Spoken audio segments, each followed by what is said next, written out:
Brian dan Sally mengenyam pendidikan yang baik. Mereka bertemu dan akhirnya menikah. Mereka memiliki pekerjaan yang baik. Brian memiliki jabatan tinggi di sebuah perusahaan multinasional, berpenghasilan besar, mendapat fasilitas dari kantor berupa mobil dan rumah. Mereka sangat menikmati hidup. Sering nongkrong bersama di coffee shop sepulang kantor, nonton di bioskop, mampu membeli baju dan tas yang matching, dan pergi berlibur sesekali. Tapi kenyataan sebenarnya tidaklah demikian. Utang kartu kredit mereka terus menumpuk tak berujung. Setiap akhir bulan merasa kehabisan uang. Mereka memiliki barang-barang bagus, tetapi tabungan masa depan kacau balau. Brian dengan mudah membeli ini, tapi bukan ini. Tabungan 100 juta pun rasanya masih jauh sekali. Sudah kerja lebih dari 10 tahun, tapi belum sanggup membeli rumah sendiri. Masih tinggal di rumah milik kantor dan mengendarai mobil milik kantor. Tanpa disadari, keluarga ini menggali lubang kemiskinan. Keuangan mereka hanya cukup untuk membiayai kehidupan keluarga saat ini. Mereka harus terus bekerja untuk menghasilkan uang. Pertanyaan yang paling ditakutkan adalah bagaimana jika mereka sudah tua, kemampuan bekerja sudah menurun, atau salah satu anggota keluarga terdiagnosa penyakit serius yang membutuhkan biaya yang sangat besar. Apakah kehidupan Brian dan Sally mencerminkan kehidupan Anda?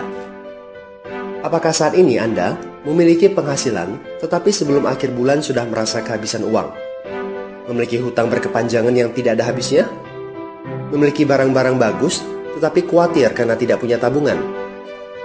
Memiliki hidup yang berkecukupan tetapi khawatir tidak mampu menyekolahkan anak-anak dengan baik? Memiliki rumah tinggal tetapi berkemungkinan besar harus menjual rumah bagus ini karena tidak punya dana pensiun?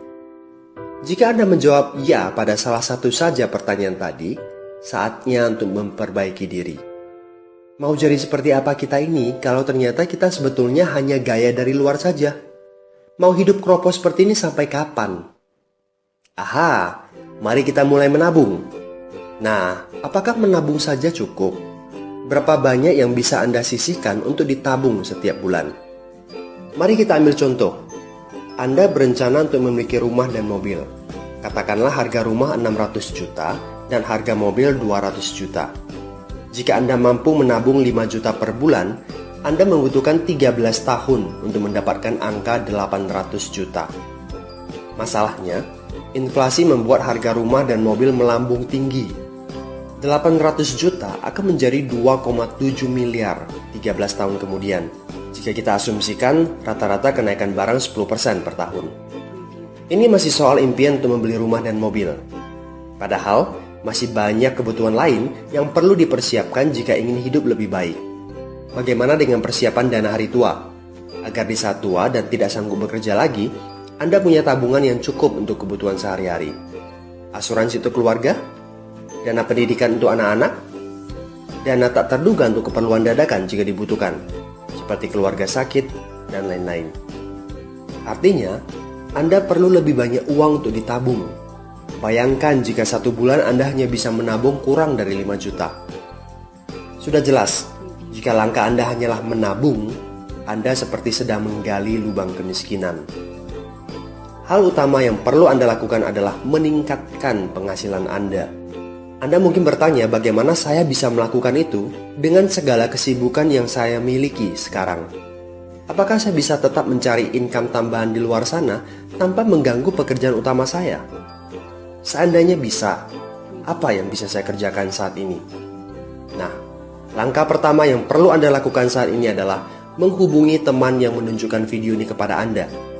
Dia punya akses untuk jawaban dari pertanyaan Anda. Informasi itu yang Anda butuhkan saat ini. Terbukalah. Seperti parasut, pikiran hanya dapat bekerja saat terbuka. So, segera hubungi teman Anda dan dapatkan video informasi berikutnya.